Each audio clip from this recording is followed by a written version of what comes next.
Good evening and welcome to Midnight Movie Club and my breakdown explanation of the Candyman trailer. So this will be a quick and straight to the point breakdown as I'm going away this weekend and still haven't packed, so I need to get a shift on. So let's get you all up to speed with this new Candyman, who's who and what's going on. Also, careful for spoilers if you don't want any, as I'll probably reveal stuff that wasn't outright revealed in the trailer.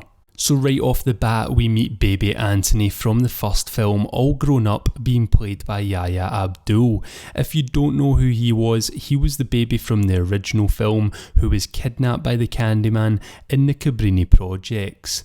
That's why throughout the trailer we see that he has this connection with the area and the legend. A lot of fans, including myself, theorised this a while back, and it seems to be like a lot of us were right, so pat in the back for that one. And I had to have a little laugh at the start of the trailer when his partner asks him who would do this stupid Candyman challenge. Then the trailer cuts to 5 white girls in a school toilet all jumping on the Candyman challenge trend.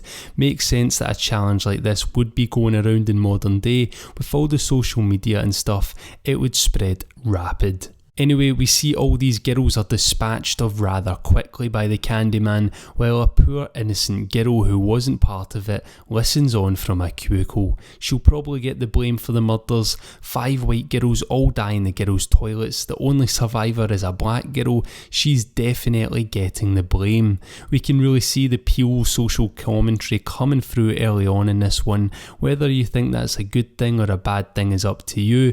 To me, I don't care much. I kind of look past that stuff and just want the horror to shine through. Anyway, I really like that they've kept that Candyman trend of innocent people getting blamed for the Candyman's murders. Anyway, back to the trailer, we see some more of Anthony and saying how he feels connected to the neighbourhood of Cabrini and how he's expressing it through his art. We also get a nice quick flash of the original Candyman design, the one from Clive Barker's novel. We see Anthony digging deeper into the legend of the Candyman as he searches for him, and he actually gets stung by a bee. Bees that show up when the Candyman is around. I see this sting as being symbolic, like Anthony has been chosen. We hear Anthony's partner asking him why he's drawn to it, and he says he's hoping to spread the story. Little does he know he will inadvertently kill so many people in doing so. We see in his gallery that he has a mirror in which he encourages people to summon him. Obviously some art lovers are going to try this, and then we see them being killed in that gallery. My favourite part of the trailer had to be after everyone was saying the Candyman's name and it cuts to Anthony's mum, who is actually being played by the same actress that played his mum in the original, and when she hears him say the name, she just shuts that shit down, like she ain't playing no games. I loved that, and it was great to see her back. What I thought was also very interesting was when we were getting a look at some of the kills, we don't see Candyman much, only his reflection in windows and obviously the signature mirrors. He seems more like a spirit than a tangible thing here, which I liked, but also kind of disliked, as I know it's because we won't be seeing Tony Todd as the Candyman. A lot of people don't seem to know that he's in the movie just as a cameo and not to be the Candyman, sadly. I'm sure his cameo will come when Anthony takes up the mantle of the Candyman. He will help him transition into becoming the vengeful spirit.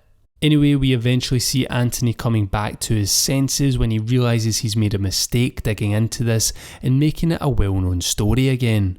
We also see him get glimpses of himself as the Candyman. His mum tells him that the Candyman had a purpose for him, to be another one of his terrible stories.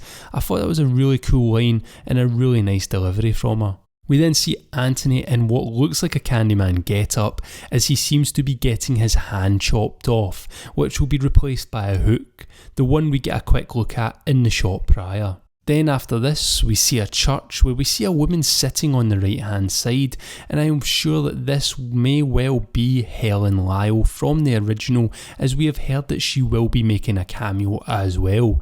She will probably come to Anthony once he is turned. After this, we just get a lot of quickly cut together kill sequences, Anthony talking to himself as the Candyman in the reflection of a car. Looks pretty cool, before seeing the classic hook pulling back a shower curtain as a young kid walks in on one of the Candyman's victims. All in all, it was a decent trailer, I reckon. I just wasn't wowed by it. I felt we did see a little too much of the kills. Hopefully there are a few that were kept for the film, but what we did see, it looked alright. But in saying that, I'm still really looking forward to this Candyman and seeing how it turns out. Let me know what you all made of it in the comment section down below. If you enjoyed this video, give it a like, and if you haven't already, then subscribe to join the club. As always, thank you very much for watching, and good night.